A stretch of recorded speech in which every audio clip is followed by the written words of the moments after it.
everybody, Sticks here with the Token Minorities, bringing you another deck on Pokemon TCGO. And before I say anything, first and foremost, Merry Christmas to all of you guys watching. And if you are somebody who does not celebrate Christmas, well, happy day where literally everything except for Chinese restaurants is closed. So all of us here at the Token Minorities, thank you so much for sticking with us for another year and showing us all the support that you have. We cannot thank you enough.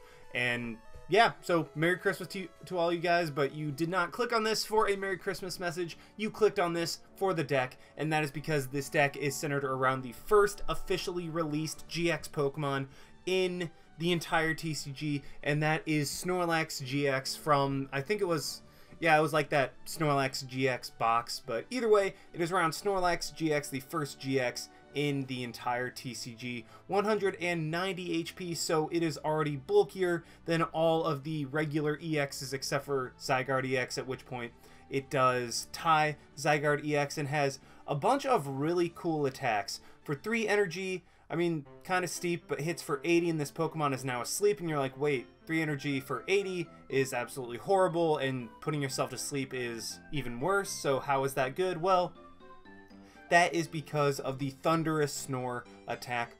5 energy, so gonna need quite a bit of energy, don't get me wrong. Does 180 damage, and this attack can be used if this Pokemon is asleep. If this Pokemon is not asleep, this attack does nothing. So really, Thunderous Snore is what we are centering the entire deck around. Getting Snorlax asleep, and then hitting for 180, 190 damage with Fighting Fury Belt is just absolutely ridiculous. And then of course you have the staple of GX Pokemon, and that is the Pulverizing Pancake GX, 210 damage, and this Pokemon is now asleep, and you can only use 1 GX attack per game. Slap a Fighting Fury Belt on there and you're hitting for 220 damage, and yeah, that's absolutely absurd. Snorlax GX is really I think is just going to show how powerful and game-changing GXs are and GX attacks will be, because you only get 1 per game, so you have to be very, very careful and strategic with how you decide to use your GX attack. And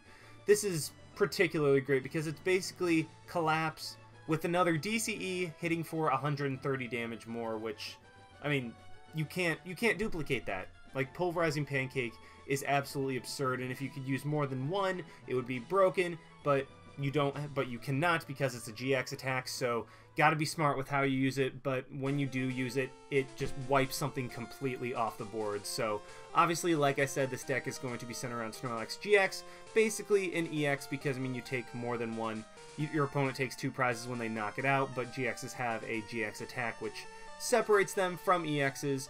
And then so we're gonna have to have a ton of support for Snorlax, because 5 energy does not come easily, and also being asleep, being able to hit for Thunderous Snore each turn is absolutely crucial to the strategy. So we are pairing Snorlax GX with Hypno with the Good Night Babies. Once during your turn, you may leave both active Pokemon asleep. This is all very, very, very reminiscent of my regular Snorlax Hypno deck. In fact, I threw a baby Snorlax in there just as kind of a blast from the past, kind of show you guys what this deck used to be. And also, Snorlax, regular Snorlax, kind of gives a cool prize trade when used in conjunction with Snorlax GX, because if your opponent takes a single prize on Snorlax, but then you just keep attacking with Snorlax GXs, assuming no Lysandres on Hypno, your opponent will have to take an odd number of prizes. So it's kind of cool. Also, having a non-GX attacker in this Snorlax with Toss and Turn is pretty nice, although really this Snorlax is the one you want to be using more often than not. And then as for the other Pokemon we're running in this deck, also running 3 Shaymin to help set up as quickly as possible. And it's kind of ironic that I say that you use Shaymin to set up. Well, that's its ability. You set up with Shaymin, draw more cards, hopefully get a Snorlax set up turn 2. Turn 2 is normally what you want to go for. Not gonna lie, I had a match where I legitimately got a Snorlax set up turn 1, and not with a Collapse. Collapse is relatively easy to set up turn 1. All you need to do is hit a DCE and a Max Elixir, but I was actually able to hit a Thunderous Snore turn. Well, I couldn't hit for it because I obviously didn't have a Hypno up yet, but I got the 5 energy on Snorlax turn 1, hitting 3 Max Elixirs and a DCE. Now, don't get me wrong, that is incredibly rare and incredibly lucky, but It is possible. I'm just throwing that out there. So obviously, running 4 Snorlax-GX because it is the main attacker. You could run 3. I'm running 4 because, hey, it's a GX. I'm excited to use it, and I want to absolutely max out on it, so I am always using it when I want it. Running a single copy of the baby Snorlax for the prize trade, like I said. 3-2 of Drowzee and Hypno. Now you might be wondering, why not like 2-2 or 3-3? Well, that's because I always want to have a Drowzee out there when I need it to evolve into a Hypno, and running a little bit heavier line of the Drowzee makes sure that I have it set up when I need it, because you can't have a Hypno without having a Drowzee first. That's just kind of the way I look at it. And then 3 Shaymin.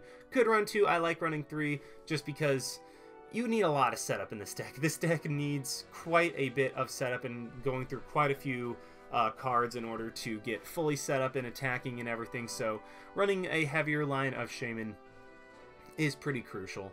As for the trainers, running 1-1 of Escape Rope and Switch, because Snorlax, both of them have 4 energy retreat costs, and you're not going to be putting a Float Stone on that because you want to save that for the Hypno. So if one of your non-powered up Snorlaxes gets Lysandered active, you're just like, well, crap, I am screwed. I have absolutely nothing to do. So that's why we're running a kind of heavy line of switching items to get those guys out of the active. 1 Level Ball to bring out Drowzee and Hypno, just as kind of a non-Ultra Ball way of getting out the engine of this deck. 4 Max Elixir to hopefully power up our Snorlax GXs and maybe even Baby Snorlax, if that's what it comes to. Really, Max Elixir is what makes this deck function. I mean, without it, it doesn't do much at all. So Max Elixir is very, very, very important to making sure that Snorlax is able to attack and you don't have to spend 3 turns manually powering it up. Definitely never get rid of Max Elixir. I'm just saying that right now. 1 Special Charge for when a Snorlax gets knocked out, because odds are you're going to have 2 DCE on it. And if it gets knocked out, well, half your DCE are gone. And then if your opponent plays something like Crushing Hammer or Enhanced Hammer, you want to be able to get the DCEs back to be able to, you know, attack. So Special Charge is there for that reason. 1 Super Rod to put some stuff back, like if you have to Sycamore away all of your Hypno before you have a Drowzee out or something like that. Super Rod lets you put those guys back in the deck as well as an energy if you need it. 4 Trainers Mail really does help with the consistency of the deck, being able to search out like Level Ball, Max Elixir from the top 4 cards. Really is relatively invaluable in this deck. 4 Ultra Ball helps us get everything out. You can't use Level Ball for any of the Snorlaxes because they're so dang bulky, and that's kind of what I love about them, is their bulk is what makes them actually somewhat decent. But that also means that you can't search them out. With Level Ball and Heavy Ball is just not worth using in this deck. In fact, I don't even know if Heavy Ball is legal in Standard. You know what? I'm going to look at that right now. Let's see if Heavy Ball is legal in Standard. Off the top of my head, I don't think it... Oh, it is! Right, it was in Breakthrough. So you can potentially use Heavy Ball to search out Snorlax, but I prefer Ultra Ball just because, I mean, it guaranteed gets you the card that you want. Ugh, stumbling over my words. So, I mean, you can't Heavy Ball for a Shaymin or anything like that, and Ultra Ball is just all around better. Can use Heavy Ball, I prefer Ultra Ball. 4 VS Seeker to reuse all of our supporters, and as for these supporters, you have my typical 4-2 line of Sycamore and N for Draw Sports, what I'm comfortable with, it's what I've been using. 2 Lysandre because, like I've said, I've been leaning more towards 2 Lysandre, and now that's just become kind of a staple of decks that I make. And if I have the room, I always want to run 2 Lysandre. 1 Pokemon Ranger so that things like Jolteon don't shut us down completely. And what's nice is Regice does not shut down Snorlax GX because Regice shuts down EXs, not GXs. So that's pretty sick in itself. And then we are running 1 Delinquent because we're only running 1 Stadium, and that's 1 Parallel City. And you cannot counter your opponent's Parallel City with your own Parallel City, so if your opponent plays that down, you're just kind of sort of screwed. So that's why we're running a Delinquent, to be able to get rid of that and also disrupt our opponent in the process and be able to play our own Parallel City so that we're not limited to just those 3 bench spots. 3 Fighting Fury Belt, this is ridiculously important because it makes Snorlax GX turn into a 230 HP attacker. I mean, that's absurd. That is powerful. That is more powerful than all the prominent megas in the current standard, because I mean, Mewtwo 210, Gardevoir 210, Scizor 220, I think. And I mean, yeah, the primals have 240, but having a basic with 230 is absolutely absurdly bulky, and also hitting for 190 is relatively important in some cases because it really... Actually, you know what? Hitting for 190 isn't as important as collapsing for 90 because it really sets up 2-hit knockouts on all non-Mega EXs and non-Fighting Fury belted EXs. So really, you use the Fighting Fury belt for the extra bulk. However, the 10 damage is always appreciated. 1 Float Stone, like I said, for the Hypno so that you don't have to attach a DCE. To retreat it, you want to save the DCEs for your Snorlaxes. Running 4 DCEs because, I mean, max number, I would run like 12 of these if I could, but you cannot. You can only run 4. Actually, I'm exaggerating, but you get what I mean when I say I run a bunch of DCEs and I would like to run more because Snorlax functions completely on DCEs, and they also help power it up faster. And then 7 of the regular Psychic Energy. I went with Psychic because Hypno runs on Psychic, and if you absolutely have to attack with Hypno, you can. I don't know. A lot of people have been running Darkrai in this deck, and yes, you can run it. I decided no, not running Darkrai at all. Snorlax is the center of this deck, and I'm making this deck entirely around Snorlax. Even if it is Snorlax-GX and Baby Snorlax, this is going to be a very Snorlaxed deck. And just a warning, guys, this will be a little bit shorter of a live because, you know, Christmas and family and all. But either way, I'm going to try to get 1 or 2 good matches, and yeah, so enough talking. Let's just go ahead and see this deck in action. Alrighty, we have found one against a Vampire 30M, so I mean, you know, it's not Christmas without some vampires, am I right? But it looks like running a... Yeah, I mean, this is probably a Greninja deck based on the fact that, you know, it's water and normal, and we see the Froakie coin, but I mean, I could be wrong. Could be a water box deck, but either way, we are... I think we're in a good position. I mean, it really all depends on how quickly we get set up, because a water box deck will not be able to handle my Snorlax hitting for so much damage so quickly. And we start with a pretty... Actually start with a pretty solid hand. I can immediately limit my opponent to 3 bench spots with my Parallel City, and then I can Trainers Mail for some stuff. It really depends on what I get from Trainers Mail, but okay, I'm going to grab... let's just go ahead and play the Level Ball. I already have the Drowzee. 1 Hypno is prized. All 3 Shaymin are there. All 4 Snorlax-GXs are there. That's what's important. Trainers Mail for an Ultra Ball. And yeah, you know what? I think I'm just going to play another Trainers Mail, see what I can get. I get another Ultra Ball. So the only bad thing about GXs is that Hoopa cannot search them out. So, I mean, running Hoopa in this deck would be absolutely... I mean, it'd be pretty much just a waste. But here we go. I think I'm just going to go ahead and play the Parallel City. Limit my opponent to 3 bench spots. Ultra Ball away the Delinquent and the Drowzee to probably draw... Yeah, let's go ahead and play a Shaymin because I can always just Ultra Ball for the...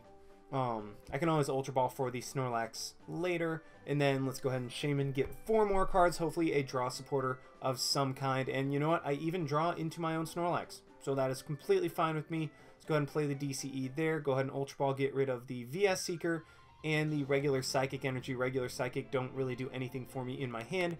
VS Seekers only are good when I'm able to have, you know, like draw supporters in the discard pile. And okay, so I get a Fighting Fury Belt and a Float Stone. This actually isn't bad. So what I am going to do is discard the Baby Snorlax and the Switch, save my other Snorlax-GX. I think I might just play that guy down. And so, yeah, not the best start, but I mean, we are, because I had to play all 3 Shaymin down against a Greninja deck, but we are able to actually go through our deck very quickly. I mean, I'm going to be down to, like, 18 cards by the time I'm done with this turn, and that is all the power of Shaymin. But I haven't hit a Max Elixir yet.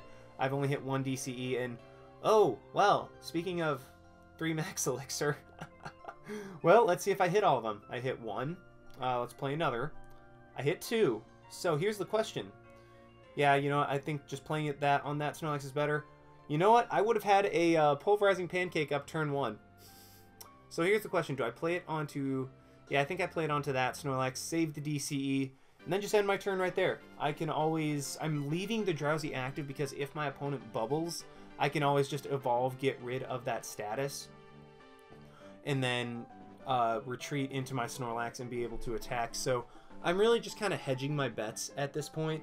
My opponent even plays a Remoraid down and plays an N. I am completely okay with this. I'm actually glad that I decided to put the regular energy instead of the DCE, and wow, I get a phenomenal hand. Like, my opponent ends me into a great hand, because what I can do is go ahead and Max Elixir, see if I hit it. I do.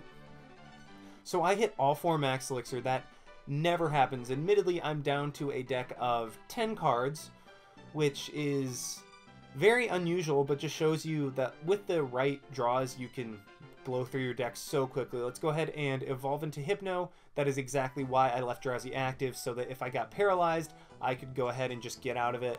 And then go ahead and go for the Thunderous Snore, knock out the Froakie, and yeah, actually, you know what? That was the right play all around, because even if because what's kind of cool, Sleep gets rid of paralysis because of the way that the flips work. But my opponent is going to go into his other Froakie, evolve it into a Frogadier. He has a what is that? A Splash Energy, thank you. And then evolves into an Octillery on the bench, so he will get some draw support. Meaning I will only have to deal with, unless he gets a Rough Seas, a maximum of 3 Greninjas this game, one of which I am probably about to knock out. However, my opponent will get that thing back immediately with a Splash Energy, and then he is going to go ahead and Water Duplicates, get 2 Frogadier onto the bench, and what I think my play is, yeah, just bring in one of the non-Splash Energied Frogadiers so that those things are gone for good. Go ahead and good night, babies. Both of them play the energy onto my Snorlax, and then go for another Thunderous Snore. Go hit for an absolutely absurd amount of damage. Did not need to at all, but I figured, you know what, if you can, you might as well do it. Considering, what is it, roll over, or whatever the attack is. Just, no, it's not roll over. But either way, I will be able to even knock out the Greninja this turn anyway, unless my opponent plays like a Shadow Stitching. But if I stay asleep, then that is great. This is the one deck that you want to stay asleep in, because if you're asleep, you can continually hit your opponent for a ton of damage. And yeah, so we're in a very good position right now. My opponent has got no damage on me at all. And my opponent, oh, good play. Lysandre's in my Hypno, and I think is, yeah, just gonna Shadow Stitching, try to prevent me from being able to knock out the Greninja this turn. But what I am gonna do is go ahead and Trainer's Mail, get in a, do I want the Escape Rope? I want the Escape Rope or the Lysandre. I think the play right now is Lysandre. So I am going to have another Snorlax powered up, which is great. And then, you know what? Screw it. Let's go ahead and go for the Pulverizing Pancake GX, knock out this Greninja, and then, I mean, my opponent will get the Greninja back, but if he doesn't have a Greninja break, he cannot snipe my Hypno on the bench, and I do wake up, so that is a bit unfortunate. It's not super unfortunate, it's just a little bit unfortunate. And my opponent obviously will have a Greninja up, but we are halfway through all of our prizes. I can Lysandre in like Froakie, Octillery, all of those guys, and bring them in, and my opponent does play Shadow Stitching. I could Ranger, but nah, I think I'm just going to try to knock out those Froakies, try to stay asleep with Collapse. That was the attack. And yeah, if I stay asleep, I will be able to even knock out Greninja breaks. So that's something pretty awesome. And I do stay asleep, and whew, we're in a great position, although my opponent does now have a Greninja break. That is going to be, well, that's terrifying now, because he will knock out my Hypno, and there goes kind of my engine of being able to hit with Thunderous Snore. So that's a little bit unfortunate. However, I can Lysandre in my opponent's Octillery and knock that out, and I'll be one prize away. And even though my opponent did knock out my method of putting my Snorlax to sleep, I'm still in a fine position, because, I mean, I'm only 2 prizes away, and if my opponent, well, okay, never mind, I don't get a Lysandre. I kind of had to pray that I stay asleep this turn, and I've stayed asleep in enough of my games, and oh, I even draw my VS Seeker. So this is great. Opponent plays the Rough Seas, that is fine. Goes for Abyssal Hand, get a couple more cards. And honestly, if my opponent plays down like another Froakie or something like that, then ooh, gets the Level Ball. So if my opponent puts down like another Froakie, then I can just Lysandre for the win. Like, Lysandre will be a win for me, and he does that right then. So if I can double Lysandre, which I know I have 2 VS Seekers, and I also have an Escape Rope in my deck, so I have plenty of ways of, you know, getting my opponent, and I wake up, darn it. So I would have really, really liked to stay asleep. In fact, if I had stayed asleep, I think I probably would have... Well, actually, I would have just straight won right there because my opponent couldn't have done anything. So the one time I get good coin flips is when I don't want them, is when heads is actually detrimental to me. And I find that actually kind of hysterical. And would you look at that? Finding Fury Belted Collapse actually comes in handy. Knocking out the Octillery. And I wake up again. That is... Honestly, that's just kind of humorous at this point. Luckily, my opponent will have to combination Giant Water Shuriken and Moonlight Slash if he wants to knock out my Snorlax-GX. He cannot Shadow Stitching and Giant Water Shuriken. He has to Moonlight Slash and Giant Water Shuriken. So that means I will have abilities if I need them. However, all my Shaymin are played down now. Looks like my opponent is going to end me. That is honestly like fine because I didn't have too much anyway, and my deck's enough stuff to where it really... I thin my deck well enough to where I think I will still be okay. I can always just collapse on the Greninja break and then pray that I stay asleep, because staying asleep will win me the game. Also, drawing a Lysandre or an Escape Rope will also win me the game, but my opponent finally knocks out a Snorlax-GX, and that is... I mean, that's just what you get from a Fighting Fury Belted Snorlax-GX. That is absolutely absurd. My opponent is down to 3 prizes. I draw a Hypno and a DCE. Honestly, at this point, I think I'm just going to collapse. I think collapsing and hoping that I stay asleep is my best course of action, and of course I wake up immediately. Why is it when I even get heads that coin flips are still finding a way to screw me over? I just... coin flips, you can never be good for me, can you? You really can't. Even on Christmas. I don't understand it.